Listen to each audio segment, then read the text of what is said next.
கர்த்தருடைய பரிசுத்தம் மகிமையுண்டாவதாக. இந்த நாளில் நல்லது ஒரு வார்த்தையை கேட்போம். ஆதியாகமம் 24 அதிகாரம் 67 அப்பொழுது ஈசாக்கு ரெபெக்காளை தன் தாய் சாராளுடைய கூடாரத்துக்கு அழைத்துக் கொண்டு போய் அவளை தனக்கு மனைவியாகிய ஆக்கி கொண்டு அவளை நேசித்தான். ஈசாக்கு தன் தாய்க்காக கொண்டிருந்த துக்கம் நீங்கி ஆறுதல் அடைந்தான். அப்போ இது ஒரு நல்ல வார்த்தை. இப்ப அவங்க அம்மாவை நினைத்து துக்கப்பட்டு இருக்கான். அழகா சொல்லியிருக்கு, தன் தாய்க்காக கொண்டிருந்த துக்கம் நீங்கி ஆறுதல் அடைந்தான். மனைவியை பார்த்தான். இப்போ தாயை இழந்தவன் சில ஆண்டுகளாய் தனிமையில் இருந்ததால் அவனுக்கு ஒரு துக்கம் இருந்தது. இதே போல நீங்க தனிமையில் இருந்தால் உங்களுக்கு ஒரு கவலை இருக்குமானால், ஒரு துக்கம் இருக்குமானால், நீங்க குடும்பத்தோடு இருந்தாலும் இன்று கர்த்தர் உங்க துக்கத்தை சந்தோஷமாய் மாற்றுகிறார். உங்கள் துக்கம் சந்தோஷமாய் மாறும்.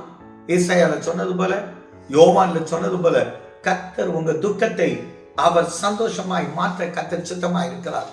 உன்னை இழந்தான், தாயை இழந்தான், ஆனா பெஸ்ட் ஆஃப் ஒன்னை கர்த்தர் கொடுத்தார். அப்போ துக்கம் மாறிட்டு. இதே போல யோபுல பாத்தீங்கன்னா 42 பிள்ளைகளை இழந்தான், ஆடு மாடு இழந்தான், எல்லாம் இழந்தான்.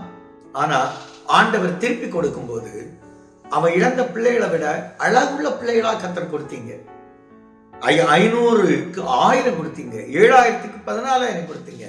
அவன் இழந்ததை ரெட்டிப்பாய் பெற்றுக் கொண்டான். இதே போல இன்னைக்கு சொல்றேன், நீங்க எதெல்லாம் இழந்தீங்களோ இழந்ததை பற்றி கவலைப்படாதுங்க. பெஸ்ட் ஆஃப் கர்த்தர் கொடுப்பார். அவர் ஆண்டவர் எப்பவுமே பெஸ்டா தான் கொடுப்பார். தாவீது எல்லாவற்றையும் இழந்தான், வீடை இழந்தான், பிள்ளை இழந்தான், மனைவி இழந்தான். ஆனா அவன் 3 மடங்கு பெற்றுக்கொண்டான். கேட்கிறான் கர்த்தர், ஆண்டவரே நான் போலாமா, கிடைக்குமா? போ, மேற்கொள்ளுவாய், எல்லாவற்றையும் எடுத்துக் கொள்ளுவாய். போனவன் 3 பங்கு எடுத்துட்டு வரான். 3 கொள்ளை. ஒரு கொள்ளையை இஸ்ரவேலுக்கு ஆசீர்வாத பாவமா கொடுத்து 2 வைத்தான். நான் இப்பவும் சொல்றேன், நீங்க 1 இழந்துட்டீங்கன்னா ஆண்டவர் உங்களுக்கு ரெட்டிப்பாய் தருவார். மாற்றம் இல்லை.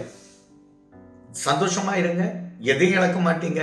இழந்து போனதை பற்றி கவலைப்படாதுங்க. கர்த்தர் உங்க கூட இருக்க. எங்களால தகப்பனே, இழந்து போயிட்டுன்னு கவலைப்படாத, ஆண்டவர் அவனுக்கு ரெட்டிப்பாய் தருவார். ஆண்டவர் அப்படி ஆசீர்வத்து நன்மை நல்ல பிதாவே. ஆமென்.